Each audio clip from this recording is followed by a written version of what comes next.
everyone. Thank you for being here with us today for our next Survivors Triumphing interview. And I hope that you had a chance to check out the first interview featuring Eileen. And today we've got another really inspiring person that I'm excited to introduce to you. But first, my name's Christine Murray. I'm one of the co-founders of See the Triumph, and we hope that you'll connect with our See the Triumph community through our website at seethetriumph.org, as well as on social media. But today's guest with us, and the person that we're going to be learning from today, has been part of our See the Triumph community really almost from the very beginning. She sort of came on board as a guest blogger and contributor many years ago, and we were so grateful for the chance to get to know her and to still be working with her today through this, and really even see her journey, watch her journey as it's evolved, which hopefully you'll learn a little bit more today. So without further ado, I want to introduce you to Rachel Miller. And Rachel, thanks for being here today. Could you share a little bit about yourself with those of you who are watching today's video? Sure. So yes, hi, thank you for having me. It's always been such a joy and an honor to be a part of what you guys are doing. Y'all were really a huge component of my healing journey. I hooked up with you not long after I had left my abusive situation. And through the writing that I could do for you guys, it was really, really a great healing process for me. So thank you for that opportunity. It really meant a lot. And it's continued to mean a lot as I have, I've been out 10 years. And in that 10 years, I have gotten my bachelor's, I've gotten my master's. I am now a marriage and family therapist, and I am currently working on my PhD research. This, hopefully, if all goes as planned, this will be my final year of my PhD. And the research that I'm doing is based a lot on my experience. And I'm looking at, children who, through the family court system and through custody, who are exposed to both domestic violence and then required by the family court system to have visitation parenting time with their abuser, and what that was like for them. So we as therapists can do a better job of supporting those kids in those experiences. So all of that, like, my entire experience has brought me to this place and really pushed me. It's given me sort of that purpose of now that you're out, what do you do? And so again, thank you guys for giving me sort of some of that space to start that work for myself, and I appreciate it. Thanks, Rachel. It has been really a true joy to watch your journey over the years, your journey of really triumphing over abuse. So I'd love if we could start there. What does it mean to you to triumph over abuse? I think if I have to boil it down, to me, it is, the abuse doesn't define me, but triumphing over it means I gave it a purpose and a meaning that allows me to move forward in my life. And so for me, that has been an education and becoming part of the system to create some change. And then for me, there is purpose behind what happened. And then I think also it's just, for me, it was healing myself so I could be a better mom for my kids. That was really a key piece of my healing process. And so what are, along the way, along this journey, what are some of the things that you've learned about the process of overcoming past abuse? I think some of the hardest lessons were the things I wasn't really prepared for. I think that the people I thought were going to be my biggest supporters and the people who would really be there for me weren't, or weren't able to because of where they were in their own space. And figuring out that, like, as I was healing and I was doing better, they didn't really know how to be part of my life because I no longer needed them in the same way. I was becoming stronger. I could stand on my own 2 feet. And when I was no longer sort of in that victim space, people didn't quite know what to do with me, particularly if they had a certain role in my life. And so that, I think, was challenging. And I think that what I learned, though, is that I can stand on my own 2 feet, right? Like, it's not that I don't need support and I don't get support, but it's recognizing where the support comes from. And I think I also wasn't prepared for what the court system was going to do and how re-traumatizing that was going to be. I had a phenomenal therapist who, you know, really honestly was probably my saving grace through that. And I think that what I learned in therapy allowed me to overcome the re-traumatization of court, allowed me to have empathy and compassion for the people who I was sort of upset with because they couldn't support me the way I needed, but allowed me to sort of live in a space of empathy of like, people don't really get what it's like to be here until you're here. And there's a lot of, I'll call them myths. Like there's a lot of myths about what it means to be a survivor and what victims and survivors need. And, you know, I can't blame people for being where they are, but I definitely think that overcoming some of that was challenging. But a good therapist really made all the difference for me.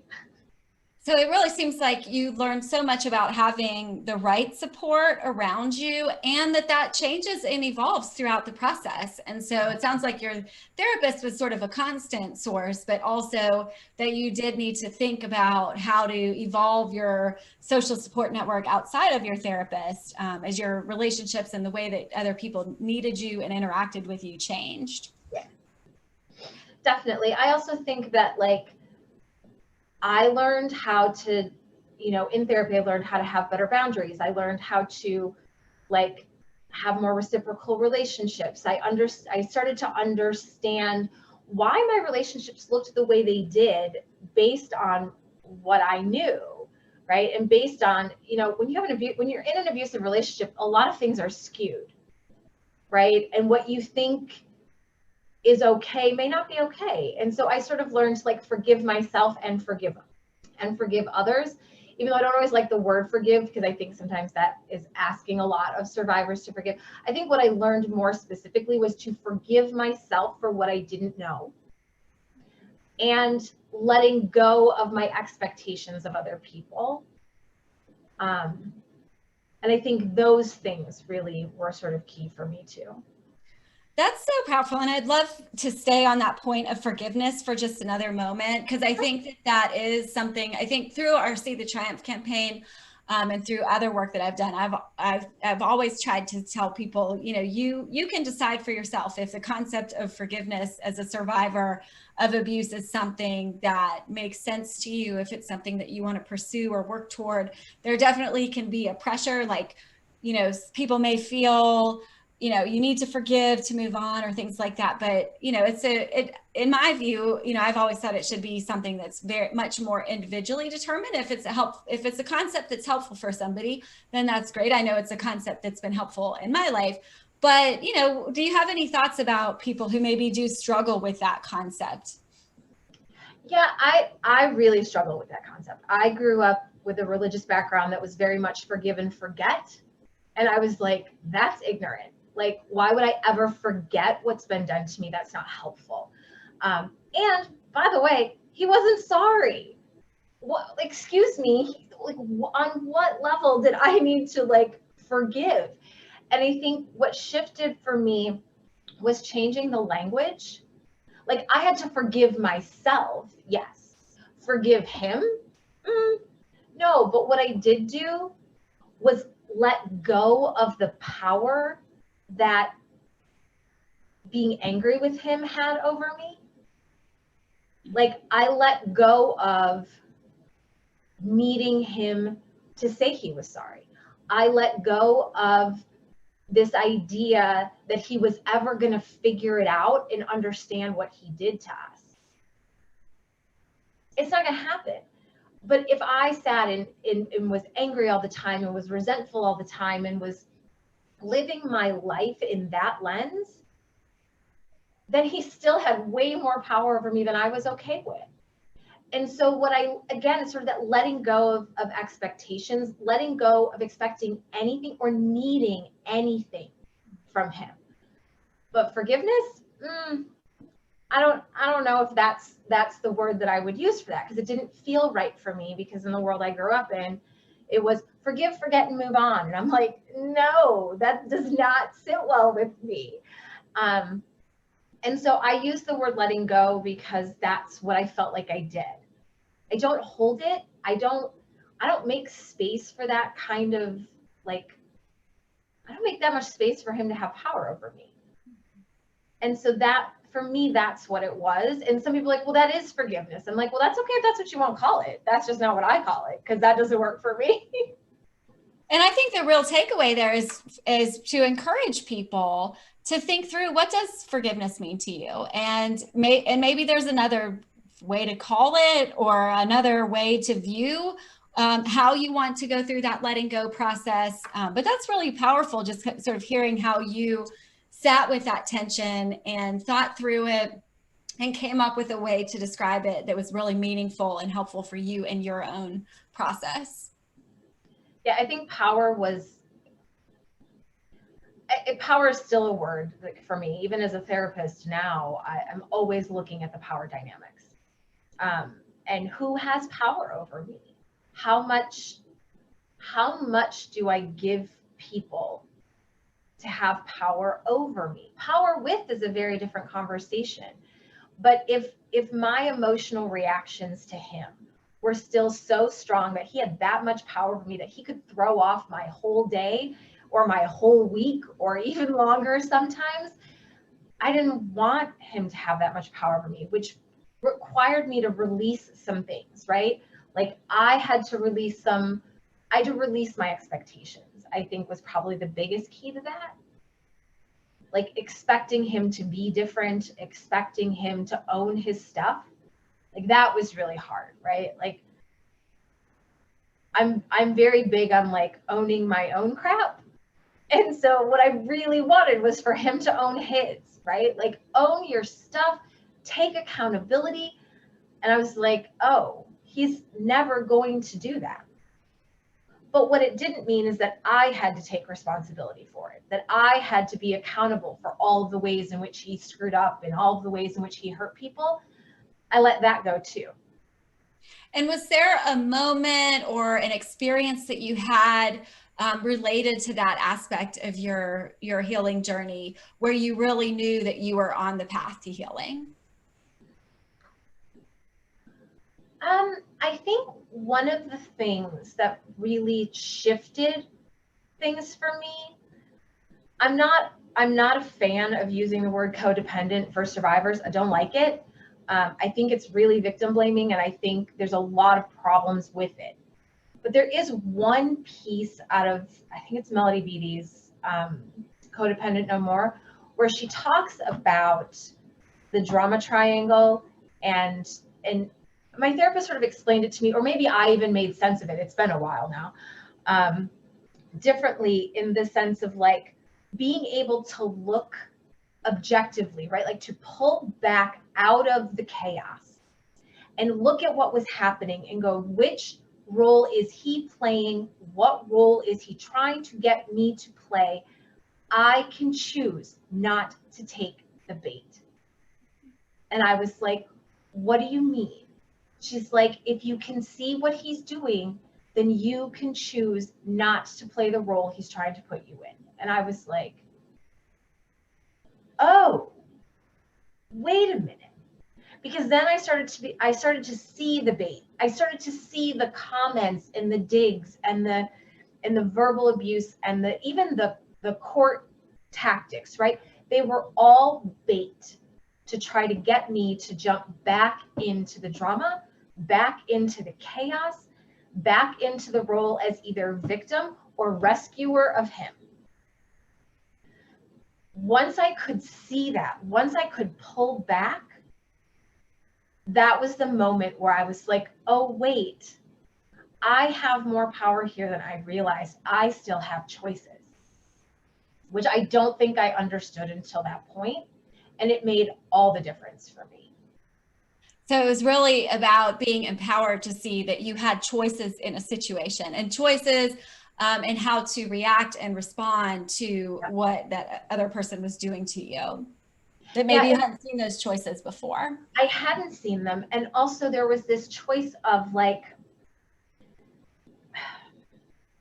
once you see what's happening, things look very different, right? Like once I could pull back enough to go, oh, there's a pattern to this. This might not even be about me.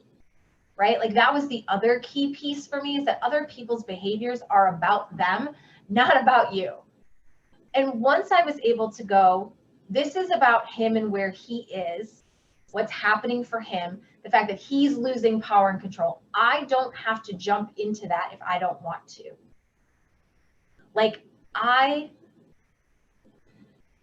and I think initially I was so busy trying to protect my kids and protect myself and protect my family and trying to clean up all of his messes, of which there were many.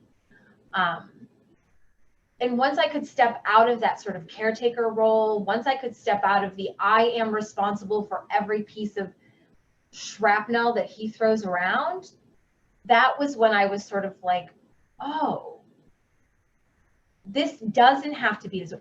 I have a choice of whether or not I'm going to react or I'm going to respond. And I learned to pause myself before I did anything. And for me, that recentered me in myself and in my own power.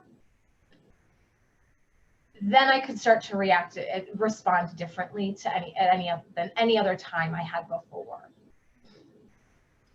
And so from all those pieces that you've learned then, what would you most like survivors to know about the process of healing from an abusive relationship? It's not a linear journey. It's not a straight line. Like, it's just not. I think one of the most frustrating things for me is like, you thought you'd processed something, you thought you were doing really well, and then something knocks your feet out from under you again. And you're like, how did I end up face down on the ground again? And I think the thing that's been helpful for me is to remember that just because I took a step back doesn't mean I'm starting over. And how I see it is that maybe that was a step of the dance I have to practice again. Mm-hmm. Or I've also been given this analogy that I love a lot, which is thinking of it like a spiral staircase. Like, you know, when you go up a spiral staircase and you look down, you're always seeing the same spot at the bottom, but it looks different from higher up. And sometimes you got to go back down to look at it from that angle again, and then you can come back up. But it's never like you're back at the bottom starting over. It's never like you're at the starting gate again. You have more skills. It's just something you have to practice. And so it's like, okay, clearly this is a thing I'm reprocessing because I need to practice this again. And I think that forgiveness of self, rather than the, oh my God, here I am at the beginning of this thing again, like, but a lot of times that's a struggle. Like, I remember being so frustrated with myself and be like, why am I here again? This is so annoying. But thinking about it either as like, you know, as steps to repractice, or I come back down and I look at it again from here, but then I go back up and I look at it from my current position and it looks different and I'm reprocessing it in a different place. Like, finding the analogy that works for you, the metaphor that feels like a good fit, so that you can remember not every trip up, not every roadblock means you're back at the starting gate. That's really powerful, because I do think it can feel like, oh, I thought I made all this progress, but I didn't, or feel like I'm failing in my journey, but it's actually a sign of the progress that somebody's making. In some ways, it's a sign that they're making that progress because they can realize that they're back in a situation that requires some rethinking and reprocessing and re-examining. And it sounds like you're really speaking to the importance of just reminding yourself that those can be powerful opportunities to keep going forward, even if it feels like you've gone backwards a little bit. Absolutely. And I think it's so hard, right? Because stuff comes up when you least expect it. Like, if you think about even like when we did the conversation around the pandemic and what that brings up, right? Like, you just don't know when stuff's going to come and like smack you. And you're like, why am I here again? Like, I've already done this work. But the thing is yeah, you've already done some of that work. So when it shows up again, you know what to do. Trust yourself to know what to do when it shows up again. Because it does. You just never know when or how or why. Like, in weird situations where you suddenly feel powerless, the old stuff shows up. But you have skills, right? Like, if you've been through some of this healing journey, you have skills. Trust yourself enough to rely on them. Go back to your basics of what you know, And then you move through these things faster, right? Like, it's not that they never show up, but you learn to move through them faster because you have the skills and you have the knowledge and you've healed. So yeah, there's still some pain, but the process seems to move more quickly. Mm-hmm. And so, Rachel, looking ahead to your future, what's one big dream that you have for your future? And how does having survived an abusive relationship fuel your fire for making that dream into a reality? So the PhD is the big dream. We're close, right? Like, I'm super close. And the research is really, my kids fuel me, right? Like, the research I'm doing is on kids like mine who went through something incredibly traumatic, and then the courts made it more traumatic and re-traumatized them over and over again. So the big goal is to use the research to start to train therapists to do a better job of how to support kids like mine. Maybe eventually even get to the place where judges and lawyers get training around what families like mine needed. Based on the research. There was no research. What I didn't know when I got into this field, I thought we just had a couple of bad therapists. But what I found out is there's almost no training. There's almost no training in the field. And so for me, the fuel is like, I'm a systems thinker. And so I think in systems. And for me, the system has to change. But in order to change system, I had to have research. But there was no research on kids like mine. And so I started there, right? Like, then I will get involved in the system. I will do the research myself if no one's going to do it. And so I'm doing it, and I will use that research to start to make some change. And those kids of mine will always be the fuel. They went through something they should never have had to go through. And if our experience can empower other people, and our experience can be the foundation of how we bring some change, that gives meaning to what we did and what we went through. And I'm so excited to learn more when you're done with your research. And I'm so glad you're doing that research, because it's definitely a much needed area. And it is really inspiring to hear how you've taken your experiences and used them to kind of build upon and fuel your passion for your career, for your education, for the research you're doing, and then how you hope to translate that in the future too. So I find it really inspirational. So before we wrap up, do you have a final word of inspiration that you'd like to share, either with other survivors or with those that care for survivors? I think a couple of things. One, if you're supporting a survivor, ask them what they need. They know what they need. Don't assume you know. Ask them what they need and listen to them. For those of us that have survived, there is life after abuse, and it's pretty amazing. So keep moving forward. That's great. Well, thank you so much, Rachel. It's been really wonderful talking with you about your own journey and experiences of triumphing over abuse. So thanks so much for being here. And thank you for having me. Of course, always. And you can definitely check out some of our, those of you who are here listening to this video, you can check out some of Rachel's past blog posts that she's written for us with See the Triumph. She always has some really great insights to share. So thanks to everybody for being here today, and hope you'll tune in again for our next Survivors Triumphing video in about a month or so. Thanks a lot.